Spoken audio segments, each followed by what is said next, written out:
What's going on? Welcome to the 5-Minute Mindset Podcast. I'm your host, Dr. Colton Olson, and on this podcast, we spend about 5 minutes, I say about 5, give or take a couple sometimes, breaking down and teaching you to apply psychological concepts that world-class athletes, CEOs, coaches, and elite military units use to take their performance to the next level. The key word here is apply. I don't want you to come here and just get a bunch of information and not know how to use it. I want you to leave here every day feeling like you have something in your hands that you can use right away to improve your life. Let's get to it.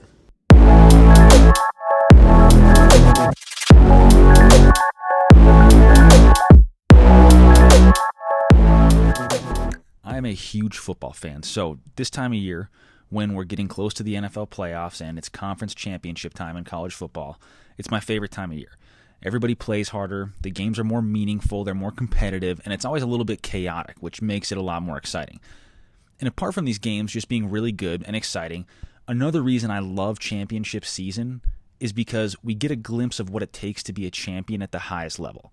Winning playoff or championship games in the NFL or at the NCAA Division I level is exceptionally hard.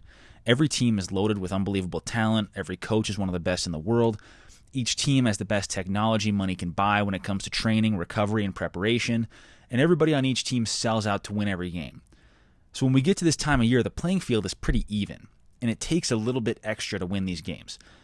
Nick Saban, who's the head football coach at the University of Alabama, has won as many of these high-stakes championship-type games as anybody has.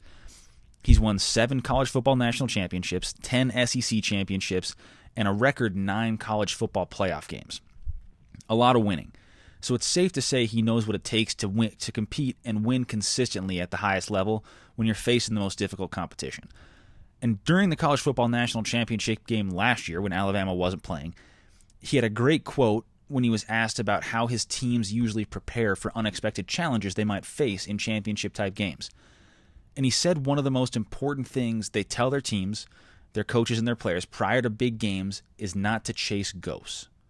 Chasing ghosts is what happens when you spend most of your time preparing for challenges you might face. You end up running after things that aren't there. So instead of preparing for the unexpected, Saban said champions focus on being great at what they do and training themselves to be adaptable in the moment. And the main reason I love this quote from Saban is that it sort of highlights this idea that there aren't secrets out there that elite performers or elite teams are hiding from the rest of us.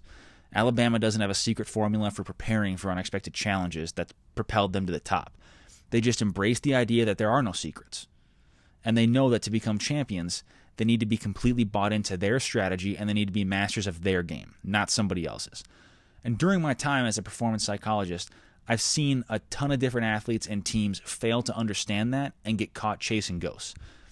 So to give you a quick example, over the last 2 years, I've been around 2 professional baseball teams that have gotten no hit for at least 8 innings in a game. So they didn't end as no hitters, but we were hitless for the vast majority of the game. And each time I saw the same thing from the hitters on our team. As the game went on, they became more and more focused on what they thought the opposing pitcher might do and less focused on what their plan was as a hitter. They started chasing ghosts. They were running after things that weren't there, and it hurt their chances of getting a hit because they were uncommitted and they were unsure in the box. And on the other hand, the dude that was pitching and carving us up, what do you think he was thinking about? It's hard to say for sure, but he wasn't thinking about what each hitter might do every pitch. He was focused on what he did well, what his plan was, and dominating every pitch. He wasn't chasing ghosts. He was trusting his game and adapting as needed. So what does all this mean for you? First, understand that this principle doesn't just exist and apply to sports. It is absolutely applicable to any area of life. If you want to be great at something, you need to avoid the temptation you're going to face to chase ghosts. We all get caught up thinking about hypothetical challenges we might face or scenarios we might end up in and using our resources to prepare for those hypotheticals instead of improving what we're already good at or practicing becoming adaptable. So we've got to avoid that. And here are 3 tactics to help you avoid chasing ghosts and become a master at what you do. Tactic 1, work to develop elite self-awareness. Learn what you do well, what you don't do well, sharpen your strengths, and then lean heavily on those strengths in big moments. You give yourself the best chance to succeed if you're all in on trusting your skills.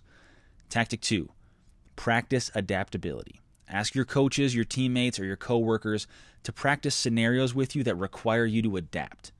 Using the same skills in different ways is actually a superpower. So flex that muscle and become a master of adaptation. And tactic 3, remember that perfect is the enemy of great.